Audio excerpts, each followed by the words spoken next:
Je vais vous partager un support que j'ai préparé.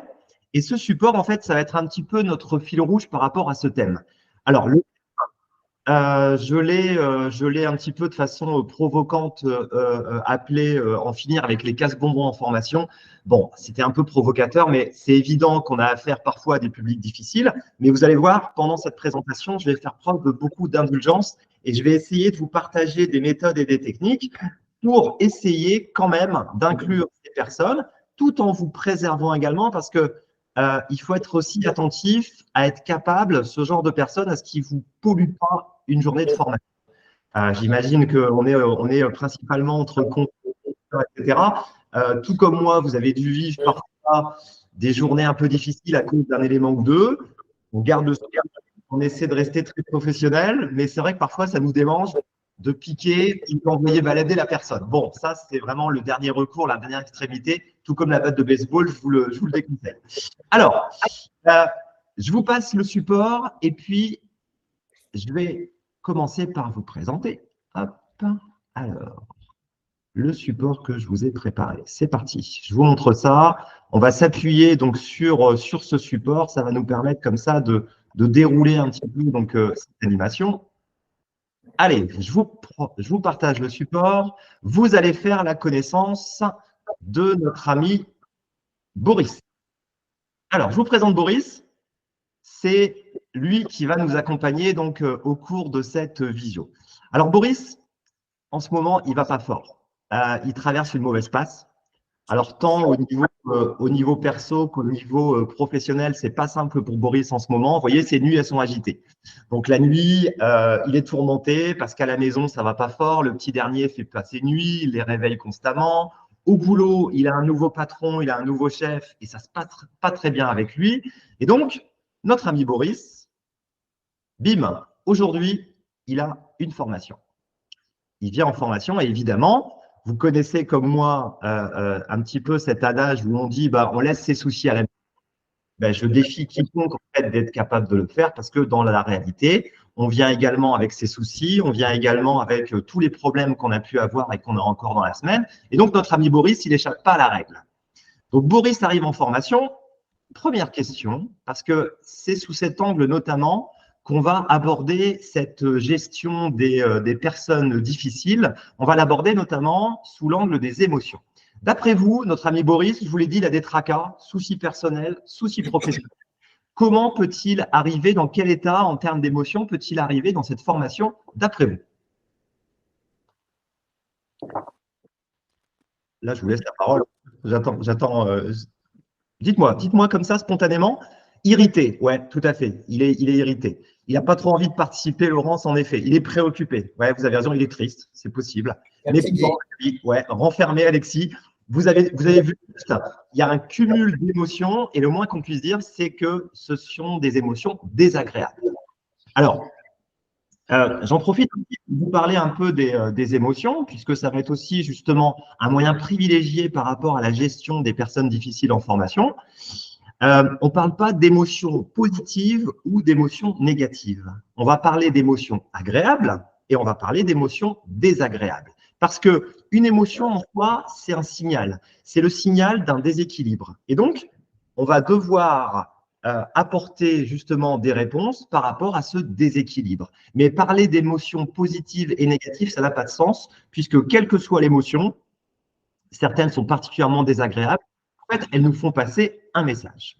Alors, je vous rappelle aussi rapidement, on parle d'émotions primaires, on parle d'émotions de base, à savoir la joie, à savoir la tristesse, à savoir la colère, à savoir la peur, et enfin, la surprise. Ça, ce sont les émotions primaires, ce sont les émotions de base, et c'est ce que nous ressentons tous, de façon universelle. Donc, notre ami Boris, vous avez vu juste, il arrive en formation, et il vient avec des émotions qui sont des émotions désagréables. Et le moins qu'on puisse dire, c'est qu'il n'a pas un état d'esprit très positif. Et comme vous l'avez souligné, il préférerait certainement être ailleurs. Je vous présente Fred. Alors, toute ressemblance avec quelqu'un existant, ayant existé ou étant dans ce salon serait complètement une coïncidence. Fred, c'est le formateur. Alors lui, il est plutôt content. Il est content parce qu'il aime son job, il est content parce que On lui a vendu un projet qui était très agréable avec des clients sympas. Donc, lui, il arrive, il est plutôt bien dans ses baskets et comme vous pouvez le voir, il a le sourire. Mais arrive le moment où Fred, il manque la barre, Virginie, ouais, c'est ça. Je vous ai dit que c'était pas moi. Fred et Boris vont faire connaissance. Et donc là, Fred, il s'aperçoit très vite qu'il y a un truc qui ne colle pas avec Boris. Ça va être au moment des présentations, ça va être également quand il va observer justement les différents participants arriver dans la salle. Il remarque que Boris, c'est pas ça. Alors, maintenant, je vais commencer par vous parler des clés.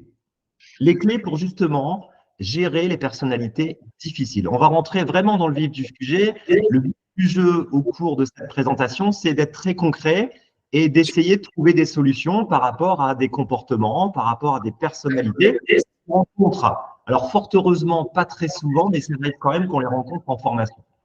Alors, première clé, et c'est très important de comprendre également quelles sont nos réactions, quelles sont les réactions possibles face aux émotions des autres. Hein, je vous rappelle, Boris est arrivé avec un mélange de tristesse, un mélange de peur, peut-être même également de la colère vis-à-vis de la situation qu'il vit et par rapport au fait qu'on l'envoie en formation, il n'a aucune envie d'être présent.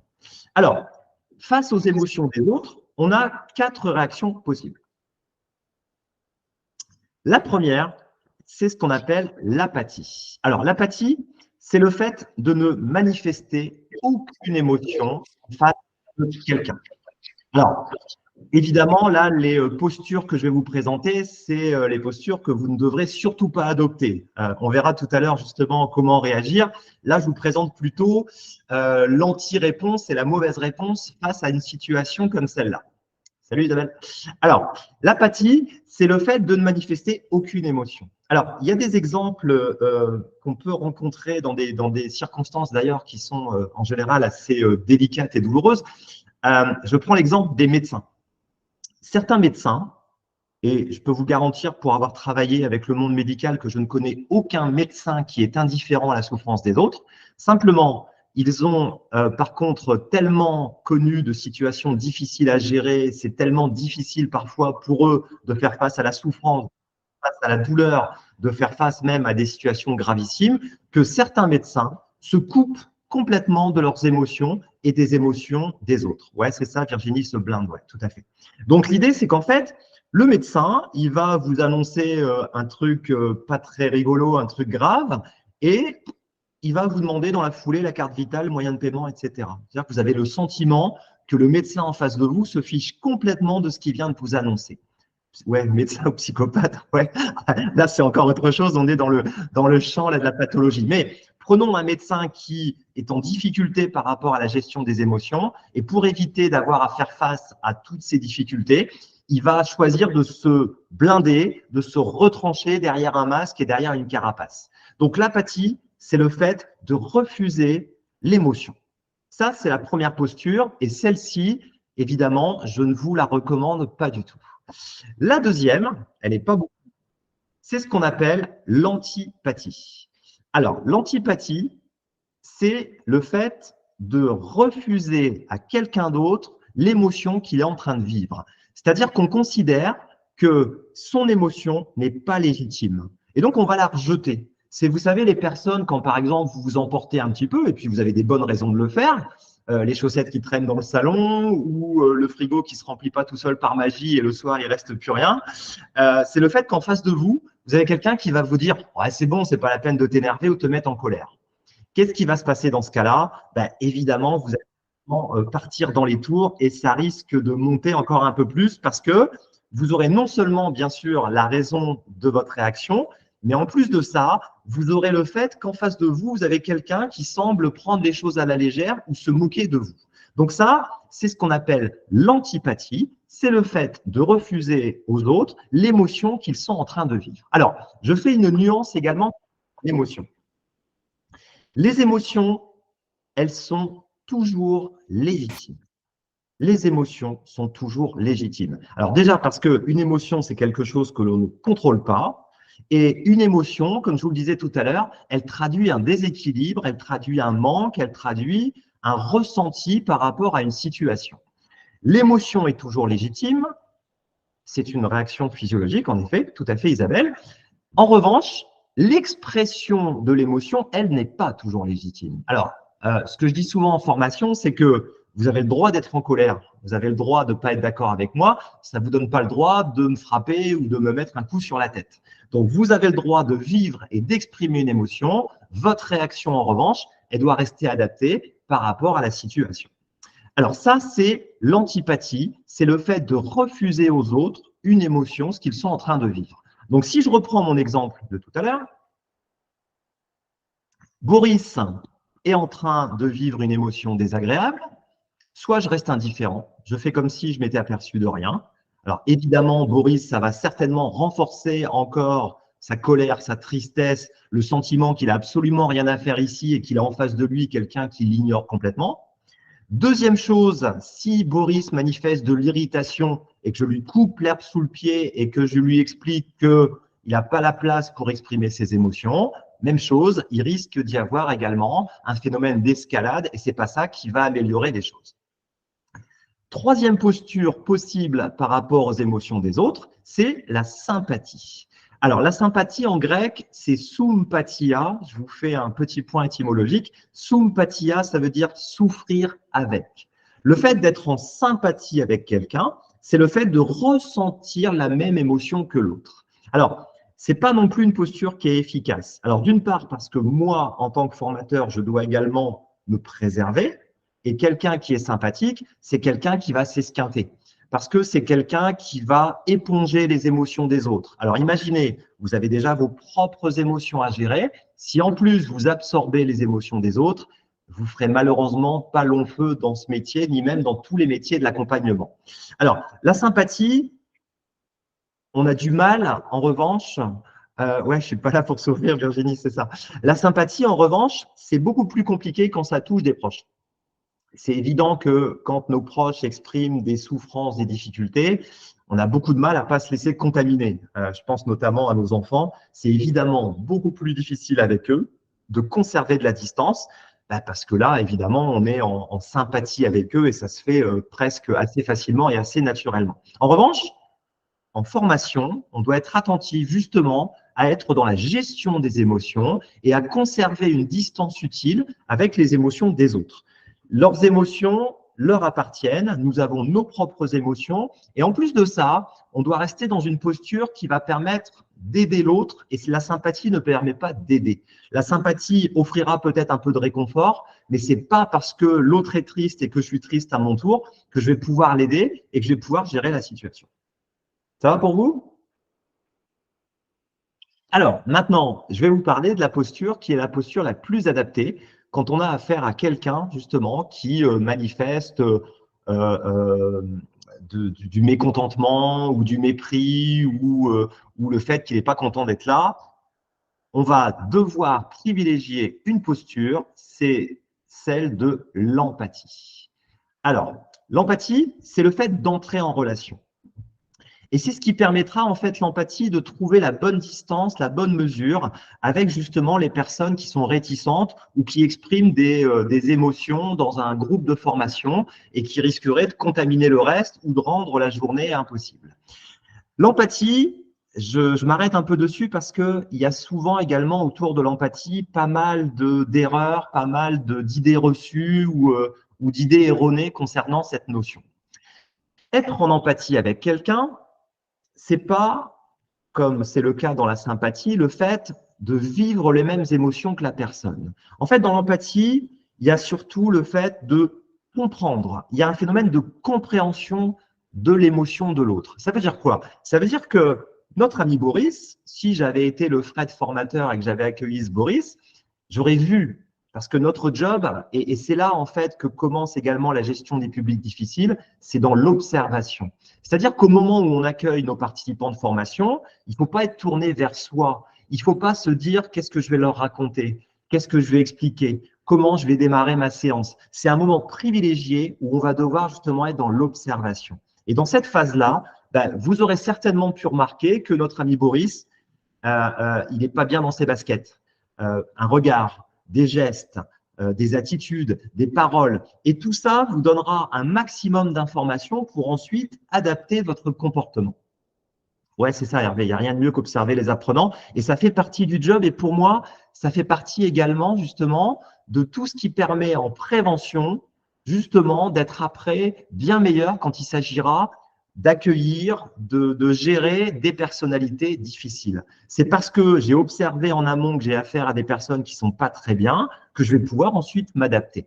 Donc, l'empathie, c'est observer, c'est comprendre que je vais avoir en face de moi un public, quelqu'un qui est dans un état d'esprit, qui est dans une humeur, qui risque de me poser problème et qui risque de poser également des difficultés au groupe. Ça ne veut pas dire que je suis d'accord, mais c'est OK. C'est-à-dire, Isabelle? Ah oui, concernant l'empathie, c'est ça ce que vous voulez dire? En fait, l'empathie, oui, je peux comprendre l'émotion que vit la personne en face de moi. Ça ne veut pas dire que je valide, mais je comprends qu'il est dans une difficulté. C'est exactement ça, tout à fait. Vous avez raison, le distinguo, il est important entre je ne suis pas forcément d'accord avec toi, en revanche, je peux comprendre. Et le fait de comprendre, ça va me permettre justement d'adapter mon comportement et d'avoir la réponse juste par rapport justement à ce que l'autre est en train d'exprimer. Alors, c'est intéressant parce que le fait déjà d'accuser réception, c'est comme ça qu'on l'appelle un petit peu, notamment quand on fait de la communication non violente, ben, ça permet à l'autre quand même déjà de réduire un petit peu la pression, de se dire, tiens, j'ai en face de moi quelqu'un qui semble se montrer compréhensif. J'ai en face de moi quelqu'un qui n'est pas en train de m'ignorer.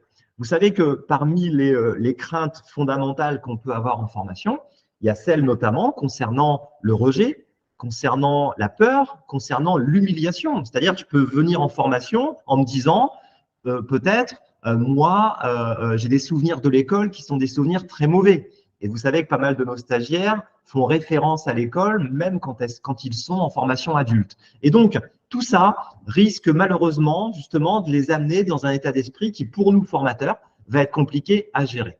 Donc, la clé, quand il s'agit de gérer un public difficile, c'est vraiment l'entrée en relation, c'est vraiment cette capacité qu'on doit avoir de rentrer en empathie avec les autres. C'est la juste posture, ni trop, ni trop peu. Alors souvent, l'objection que j'entends concernant l'empathie, c'est comme s'il y avait une forme d'indifférence. C'est tout le contraire. C'est-à-dire qu'au contraire, parce que je suis empathique, je vais réussir à trouver la juste posture et la juste mesure, celle qui constitue un point d'équilibre. Je ne suis pas indifférent, loin de là, mais je ne peux pas me permettre non plus de rentrer dans l'émotion de l'autre parce qu'elle ne m'appartient pas. Ouais, c'est exactement ça. Alors, l'empathie, elle va me permettre également de trouver la juste mesure et les bonnes réponses face aux émotions, justement, qu'est en train de vivre mon public. Alors, il y a souvent des erreurs qui sont faites et des mauvaises interprétations qui risquent au contraire d'aggraver la situation et d'envenimer justement la situation avec cette personne qui est réticente. La première émotion qui va pouvoir manifester, je pense en effet par exemple à un public qu'on a contraint de venir en formation, et ça en général ceux-là ils savent vous l'exprimer assez facilement et assez cash, en vous disant tout de suite je te préviens, moi je n'ai pas demandé à être ici, ça ne m'intéresse pas, je n'ai pas envie de venir. Ok, on voit bien que derrière cette expression, il y a bien sûr de la colère. Alors, il faut revenir justement à l'origine, à la racine de l'émotion. Ce qui provoque de la colère, il y a plein de motifs, mais il y a surtout une bonne raison, et c'est d'ailleurs l'expression légitime de la colère, c'est l'injustice. Face à de l'injustice, c'est tout à fait légitime d'exprimer de la colère. Et donc, le fait d'accuser réception, comme je le disais tout à l'heure, par rapport à un motif de colère, c'est une réponse adéquate par rapport à la manifestation, justement, de cette émotion. Si on a affaire à de la peur, on va devoir trouver d'autres parades et on sait que ce qui permettra de diminuer l'intensité de la peur, ce sera de rassurer les personnes qu'on a en face de nous. Donc, vous voyez, en fonction des émotions que je vais rencontrer chez mon public, et qui sont souvent la cause justement de cette mauvaise humeur, de cette agressivité, de cette ironie, etc., je vais adapter mon comportement en fonction des émotions qui s'expriment. Face à la colère, il va s'agir de réparer symboliquement une injustice. Face à de la peur, il va s'agir de rassurer la personne par rapport à le contexte de formation, par rapport à des événements qu'il peut vivre, par rapport à un mal-être ponctuel, etc., etc. Et ça, c'est l'empathie qui me permettra justement de trouver la bonne réponse. La colère, c'est aussi « je suis pas entendu ». Ouais, tout à fait, tout à fait. Laurence, face à un manque de motivation, ouais, on va y venir un peu plus tard. Mais en effet, ça peut être aussi la personne qui n'est pas du tout motivée. Alors après, vous savez, il faut se dire une chose également. En tant que formateur, on a un devoir de moyens. On n'a pas un devoir de résultat. C'est-à-dire que je ne suis pas magicien non plus. C'est-à-dire que face à quelqu'un qui manifeste vraiment un désintérêt, qui manifeste un désengagement, tiens, je vais vous donner un exemple. Il n'y a pas très longtemps dans un groupe, au départ, j'ai un monsieur qui faisait partie du groupe de formation. Et je voyais bien, il me l'a dit de toute façon, hein, il m'a dit moi je suis là, mais ça ne m'intéresse pas du tout. Et on discute ensemble et il me dit tu sais, dans 6 mois, je suis à la retraite. Là, je ne suis pas magicien non plus, c'est-à-dire que je comprends qu'en effet, cette formation qui était en plus axée outils, qui était axée vraiment concret, pratique, je suis face à quelqu'un qui, lui, bien évidemment, cette formation-là l'intéressait pas beaucoup. Donc, je savais que j'allais devoir composer avec un élément qui n'était pas intéressé. Alors, on a convenu d'une chose, c'est-à-dire que, en gros, je lui ai dit que je comprenais tout à fait, j'ai fait preuve d'empathie, j'étais sincère, mais d'une part, je lui ai demandé de ne pas perturber le groupe, parce qu'en plus, c'était quelqu'un d'assez assez tonique, assez vif et qui avait la plaisanterie facile. Alors même si moi, ça me va bien, il y a quand même aussi des limites. Mais je lui ai demandé aussi de témoigner, parce que j'estimais qu'avec son expérience, et notamment l'expérience qu'il avait de l'entreprise, il avait une 30aine d'années de présence, c'était intéressant qu'il nous éclaire par rapport à ce qu'il avait vécu, par rapport à des situations, par rapport à des exemples qu'il a eus. Et donc, là, c'était intéressant parce qu'il s'est retrouvé valorisé dans un rôle de témoin, dans un rôle qui lui convenait tout à fait et dans lequel il se retrouvait tout à fait intéressé. Alors, et les nôtres, parce que là, je vous parle beaucoup des émotions des stagiaires, mais bien évidemment, le formateur n'est pas un être froid et un être sans émotion, et on a évidemment nos propres émotions à gérer. Et donc, il y a un travail à faire au niveau émotionnel. On sait que on a un métier qui est riche en émotions. Alors, c'est tout le charme de ce métier, c'est qu'on vit des montagnes russes. On peut passer du rire aux larmes. Ah non, Hervé, je suis pas sûr du tout. Le truc, c'est que on doit, comme je vous le disais tout à l'heure, se préserver. C'est nécessaire. Alors d'abord parce que on fait un métier qui est très exigeant, qui même si on n'est pas sur un chantier, même si on n'a pas un travail physique, on a un travail qui nerveusement est éprouvant. Et quand on enchaîne 2, 3, 4 jours de formation consécutive, c'est évident qu'il faut être très attentif à ne pas brûler ses cartouches dès les 2 premières heures. Donc il y a une gestion des émotions qui est à faire, mais je dirais que cette gestion des émotions, elle doit être faite en amont de la formation. C'est un travail qui doit se faire.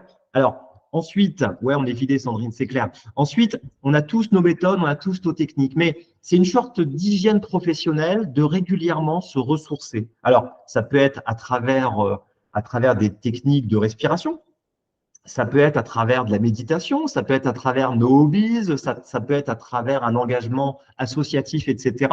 Mais c'est clair qu'un métier comme le nôtre, avec une telle charge mentale, il faut absolument justement penser à gérer nos émotions et trouver des ressources et des moyens. Maintenant, si vous avez quelqu'un en formation qui va vous attaquer de façon un peu frontale, là, on va devoir déclencher un peu le plan d'urgence et avoir une réponse immédiate. Dans ce cas-là, la solution, en tout cas, moi, celle que je vous préconise, c'est surtout de marquer un temps d'arrêt. Si vous avez quelqu'un qui vous agresse, alors quand je dis agresser, je mets des guillemets, mais c'est quand même pas agréable de dire quand quelqu'un va vous dire j'en ai rien à foutre ou ce que tu dis m'intéresse pas ou c'est complètement nul. Et moi, ça m'est déjà arrivé d'entendre des choses comme ça. Dans ce cas-là, la première chose à faire, et ça doit être un réflexe, c'est de surtout pas répondre tout de suite. Parce que si vous répondez tout de suite, vous allez être sous le coup de vos émotions. Qu'est-ce qui va se passer? Vous risquez d'avoir la voix qui tremble, vous risquez de perdre vos moyens, vous risquez d'être déstabilisé, vous risquez d'être perdu, déboussolé et de perdre pied.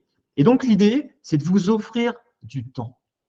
Et la parade, c'est, première chose, j'encaisse. Vous savez, un petit peu comme un boxeur qui prend une gauche dans la mâchoire et qui va pas repartir tout de suite, mais qui va chercher à reculer un peu ou à se mettre dans les cordes ou à éviter les coups parce qu'il n'est pas en état de répliquer. Ça doit être un petit peu notre réflexe.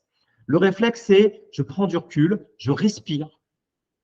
Et ensuite, le conseil que je vous donne, c'est surtout pas de répondre tout de suite, de gagner encore du temps pour vraiment vous permettre d'être aligné à nouveau et vous permettre d'être à nouveau, ouais, c'est ça, Stéphane, le genou au sol, d'être à nouveau en état de répondre. Commencez par une question. Ne rentrez pas dans le question-réponse, ne rentrez pas dans le match de le combat de boxe ou le match de ping-pong, mais posez une question pour gagner du temps et pour désamorcer également le conflit qui est en train de naître. Donc, si quelqu'un vous dit ouais, c'est nul ce que tu racontes, je ne suis pas du tout d'accord, prenez un temps de recul. Vous n'êtes pas obligé de répondre immédiatement. Respirez et gagnez du temps en posant une question à cette personne.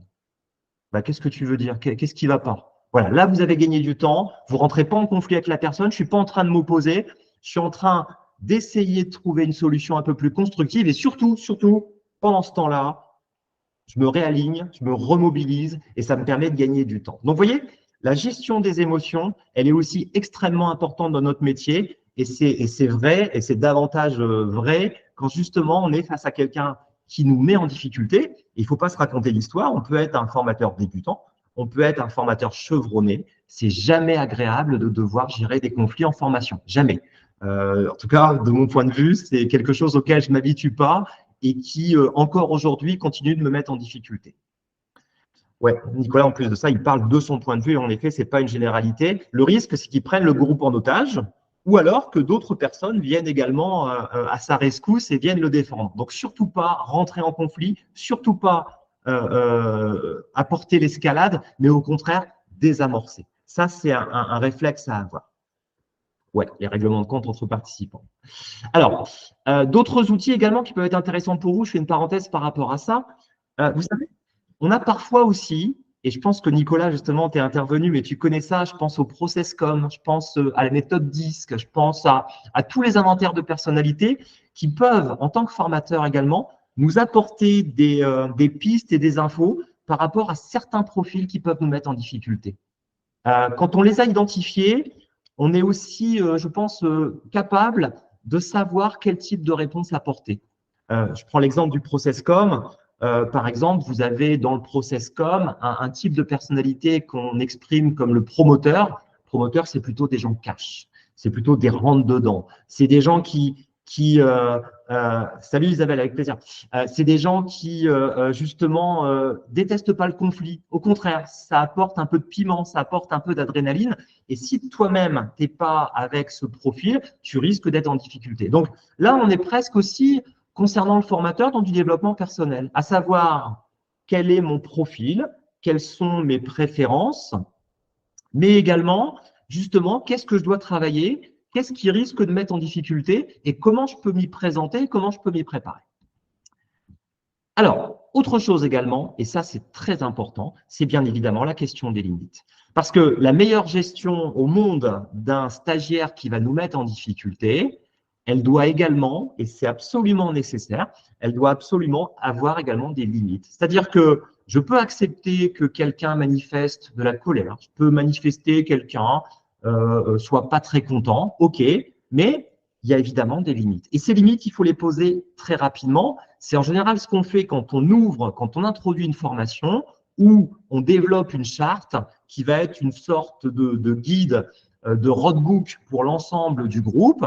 Et dans ces limites, on va exprimer le fait de pouvoir exprimer des choses, avoir des consignes de travail précises et claires, en effet, Sandrine, et aussi en termes de comportement, en termes de ce qu'on peut dire, de ce qu'on doit retenir, de la forme qu'on va utiliser.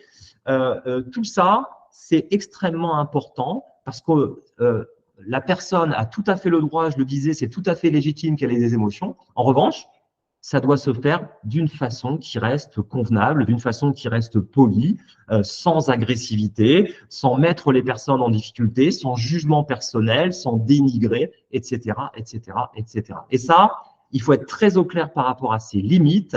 Et rappelez-vous qu'en tant que formateur, nous sommes garants de cette fameuse limite. C'est à nous que ça appartient. Souvent, vous savez, je fais un parallèle avec le coaching, mais en coaching, on parle de position basse et position haute. Position basse, c'est le fait de se dire, La formation, elle appartient aux participants. Moi, je suis à leur service. Je suis une sorte de passeur, je suis une sorte de facilitateur. En revanche, le contenu leur appartient. Les idées qui les intéressent, on va les travailler. S'ils veulent enrichir la formation, même chose, je suis à leur service. En revanche, position haute, ça veut dire que là-dessus, c'est moi le chef. C'est moi qui suis garant des limites, c'est moi qui suis garant du respect de la charte, c'est moi qui suis garant d'un certain nombre de principes. Et là-dessus, le formateur doit être intransigeant. Ça ne se partage pas. On ne partage pas justement et on ne négocie pas le cadre de la formation. Il y a un cadre, il est le même pour tout le monde et j'attends en tant que formateur que chacun contribue et que chacun respecte justement le cadre de travail qui n'est pas fait pour me faire plaisir, mais qui est fait également pour justement permettre qu'on passe une journée agréable et que également on atteigne les objectifs de la journée. Ça va pour vous? Alors, on continue. Alors, je voulais vous parler également de la posture à adopter et de certaines techniques de communication qui sont importantes justement dans des situations comme ça. Alors, on parle au niveau des postures, je pense notamment à la posture et au non-verbal. C'est clairement quand on se sent attaqué, quand on se sent agressé, et c'est tout à fait normal et c'est une réaction naturelle et légitime, on va avoir une tendance aussi à marquer le coup d'un point de vue physique et en termes d'expression. Et là, on risque d'avoir des expressions qui vont passer un message qui risque de provoquer l'escalade. Donc, l'idée également au niveau de notre non-verbal, et on le fait sous le coup de l'émotion, donc concrètement, sous le coup de l'émotion, on risque d'avoir le cœur qui va battre, on risque d'avoir des gestes qui vont être un petit peu plus désordonnés, on risque d'avoir les traits peut-être un petit peu plus creusés, un petit peu plus marqués. Donc là encore, il faut être très attentif justement au non-verbal. En PNL, pour ceux qui connaissent un petit peu, on parle de synchronisation et de désynchronisation. Alors, de quoi il s'agit? Se synchroniser, ça veut dire que je vais m'adapter à la gestuelle de l'autre. Je vais m'adapter à son débit de parole. Je vais m'adapter à l'énergie dans laquelle il se trouve. Alors ça, c'est intéressant quand on est dans une énergie positive. Là, ça va fluidifier la communication, ça va permettre de faciliter le contact. En revanche, face à quelqu'un qui montre de l'agressivité, il va plutôt falloir que je me désynchronise. Ça veut dire que je vais adopter la posture inverse, la posture contraire à celle de mon interlocuteur. Si, par exemple, la personne en face de moi manifeste de l'agressivité, parle vite, parle fort, je vais faire le contraire. Je vais volontairement ralentir le débit, ce qui, pour moi, qui parle très vite, est quelque chose de très difficile, mais je vais essayer de faire l'effort de ralentir le débit. Je vais baisser d'un ton également. Je vais adopter une gestuelle qui va être une gestuelle… ouais, moi aussi, Virginie, j'ai du mal avec les jambes. Pas de jugement. Mais je vais adopter une gestuelle également qui va être une gestuelle beaucoup plus sobre. L'idée, en fait, c'est que l'autre se synchronise à mon énergie.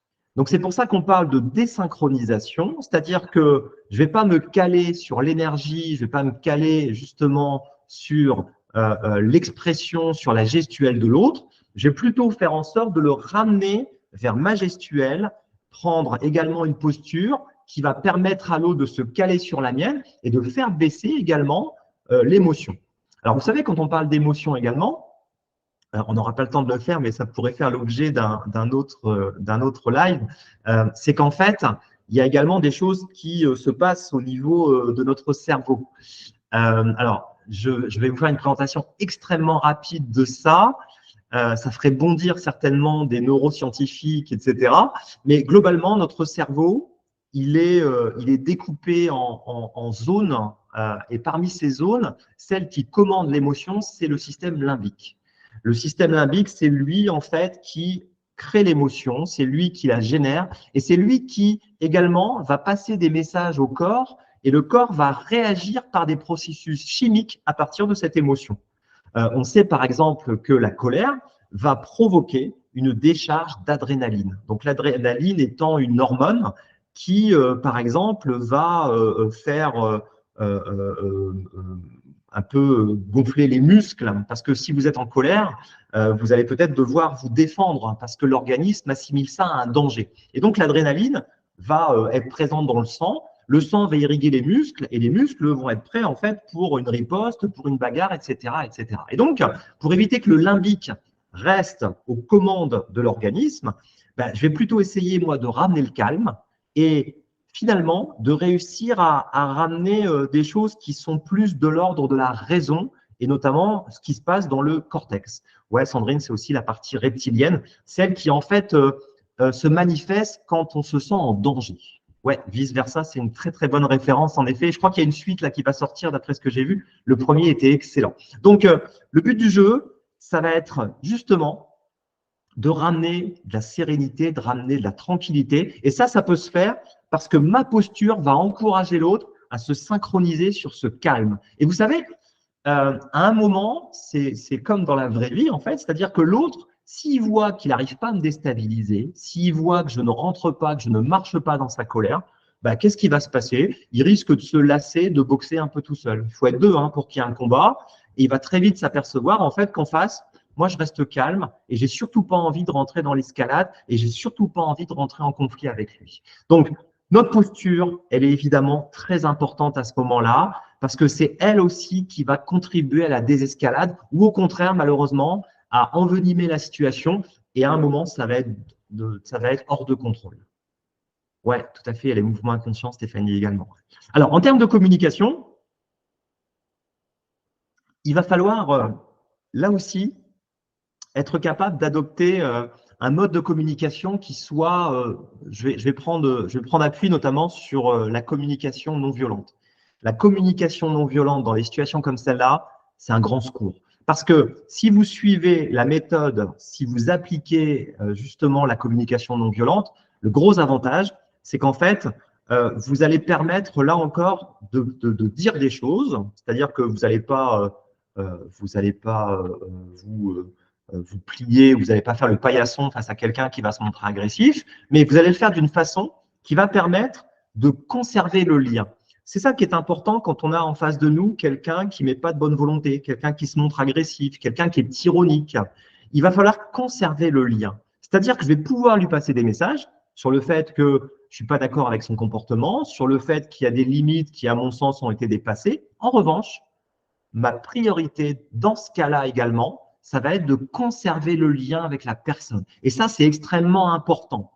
C'est la même chose quand on fait justement, par exemple, de la négociation, quand on est dans des situations de conflit au travail. Le but du jeu, c'est d'exprimer des choses, c'est de l'assertivité, mais toujours préserver le lien. Et je peux préserver le lien parce que je m'appuie sur une méthode comme celle de la communication non violente. Alors, je reviens à un truc que j'ai dit parce que c'est également important.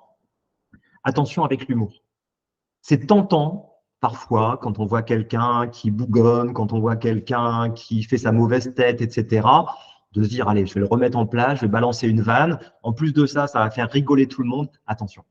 Attention parce que ça peut se retourner contre vous. Parce que d'une part, ce que vous considérez comme de l'humour, l'autre peut très mal le prendre. Il peut considérer que c'est de l'ironie. Il peut considérer que vous êtes en train de vous foutre de lui. Il peut considérer également que c'est une sorte d'humiliation, de brimade par rapport à tous les autres. Donc, je vous déconseille dans cette situation-là d'avoir recours à l'humour. Autant en formation, c'est génial. Autant en formation, je pense qu'on travaille bien mieux quand on fait preuve de bonne humeur et quand le cadre s'y prête.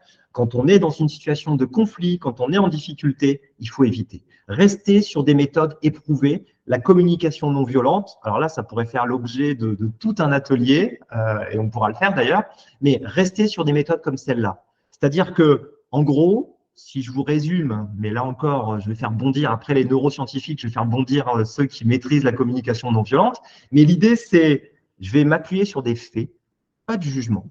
C'est-à-dire ce que j'observe, ce qui est vérifiable. Et puis ensuite, je vais également exprimer mes émotions. À partir du moment où vous respectez ces deux critères, vous verrez que vous serez dans une forme de communication qui permettra de ramener, là encore, une sorte de sérénité et de tranquillité. Ouais, c'est ça, Stéphane. Ça peut être perçu en effet comme une moquerie et il faut l'éviter absolument. C'est vraiment pas l'instant où il faut le faire. Le reste du temps, oui, mais pas quand on est dans une situation justement de conflit ou de difficulté. OK? Alors, dernière chose et dernier outil que je vais vous présenter, c'est ce qu'on appelle l'OCP. Alors, je n'ai pas besoin de vous rappeler ce qu'est un OCP, vous le savez tous, j'imagine. Alors, un OCP, c'est quoi? C'est un truc qu'on emprunte en négociation. En négociation, on parle d'OCP quand il s'agit de négocier, notamment autour de choses qui sont un petit peu délicates ou un petit peu difficiles. Un OCP, c'est un objectif commun partagé. En gros, on va chercher, y compris avec la personne qui met de la mauvaise volonté, y compris avec celui qui n'est pas content d'être là, le minimum sur lequel on peut être d'accord et sur lequel on va se raccrocher. Ça, c'est un OCP. Quand vous êtes en face de quelqu'un qui vous dit, par exemple, qu'il n'est pas content d'être en formation, c'est essayer de trouver avec lui un terrain d'entente. Ok, j'ai compris, tu n'es pas content d'être là. Écoute, j'en suis désolé, c'est pas moi qui ai fait la répartition des groupes, c'est pas moi qui ai cherché à imposer ta présence. Bon, maintenant que tu es là, qu'est-ce qu'on peut quand même réussir ensemble? Qu'est-ce qui pour toi pourrait être une journée quand même réussie, une journée sympa? Et à partir du moment où on a trouvé un OCP, ben, il est clair que on va réussir justement à ramener la personne vers quelque chose qui pourra l'intéresser. Et ça, c'est important. C'est vraiment une notion qui est importante quand on est dans un groupe où il y a des difficultés, où on a quelqu'un qui est contraint d'être là et qui n'a pas choisi de venir. L'OCP, c'est un bon moyen de le raccrocher au groupe et de trouver ensemble quelque chose qu'on va réussir à construire. C'est vraiment un objet pour construire avec l'autre. Je vous disais tout à l'heure, l'empathie, je vous parlais de la nécessité de préserver le lien. L'OCP, c'est un outil justement qui permet de raccrocher, qui permet de créer du lien, même dans des situations où a priori, on n'aurait pas grand-chose à faire ensemble. Voilà les informations que je pouvais vous donner. Il est 13h12. Si vous avez des questions, voilà, c'est la partie où n'hésitez pas à poser des questions, à même ouvrir le micro à ce moment-là de la présentation ou à nous envoyer un message. Et on a encore quelques minutes pour apporter des réponses ou tout simplement pour témoigner par rapport à des situations que vous avez vécues.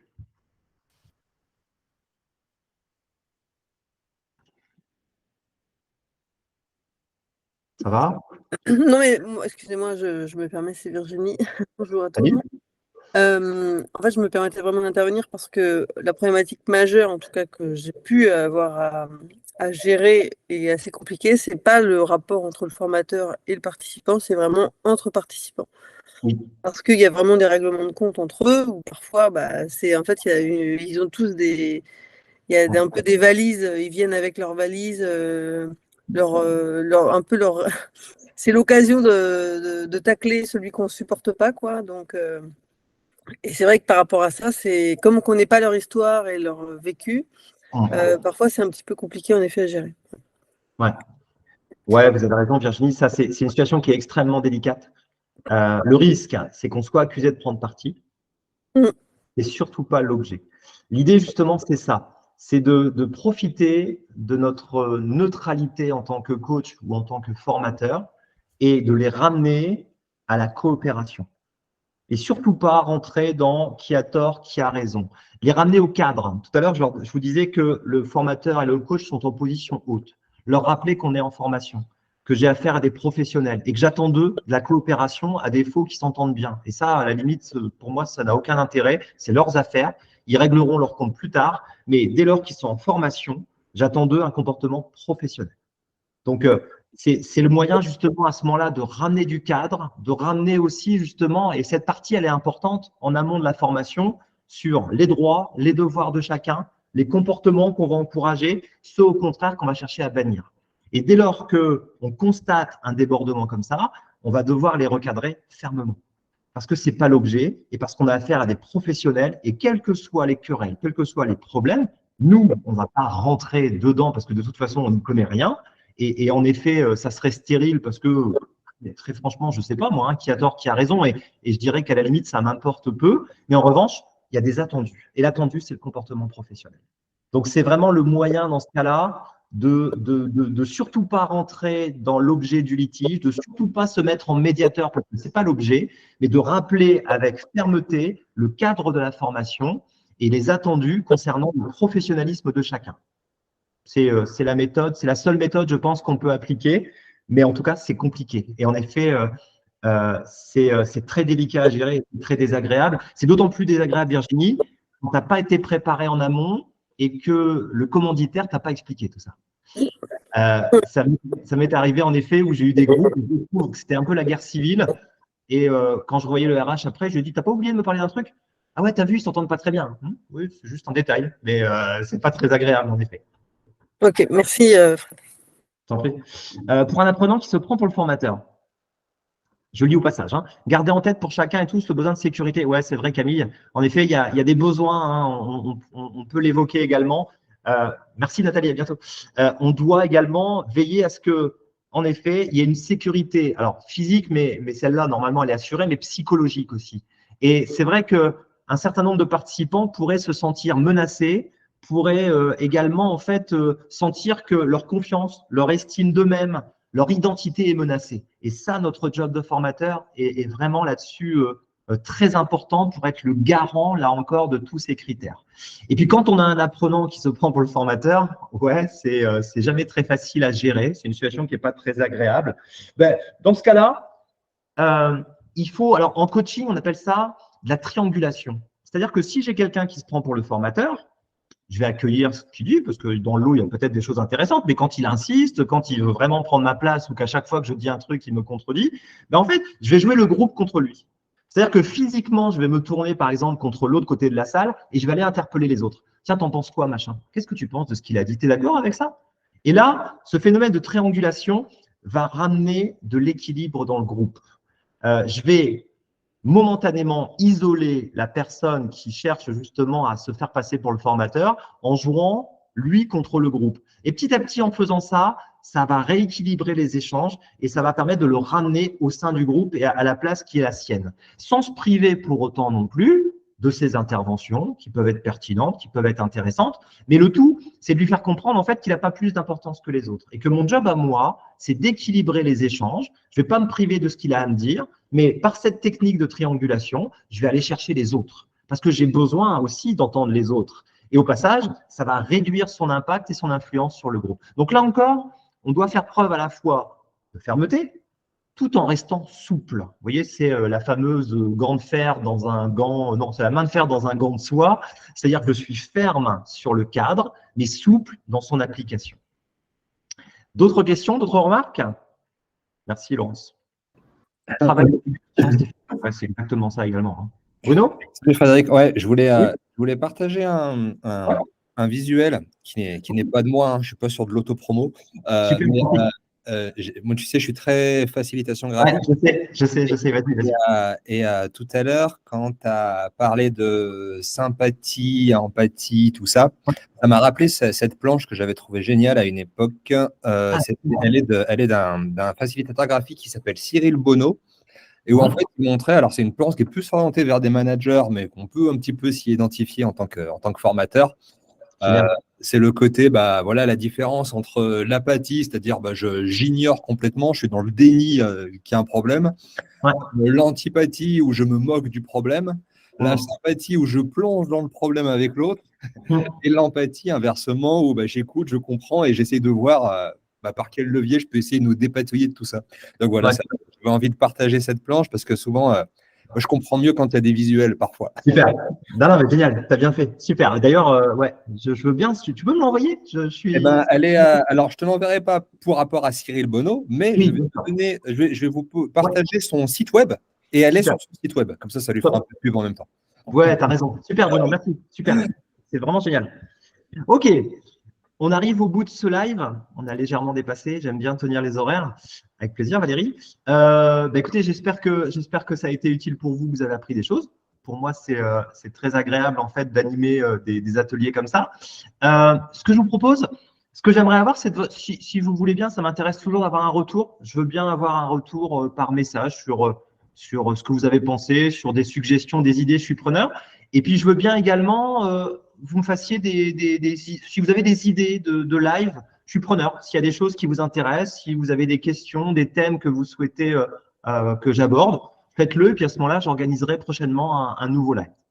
OK? À bientôt. Merci beaucoup. Fred.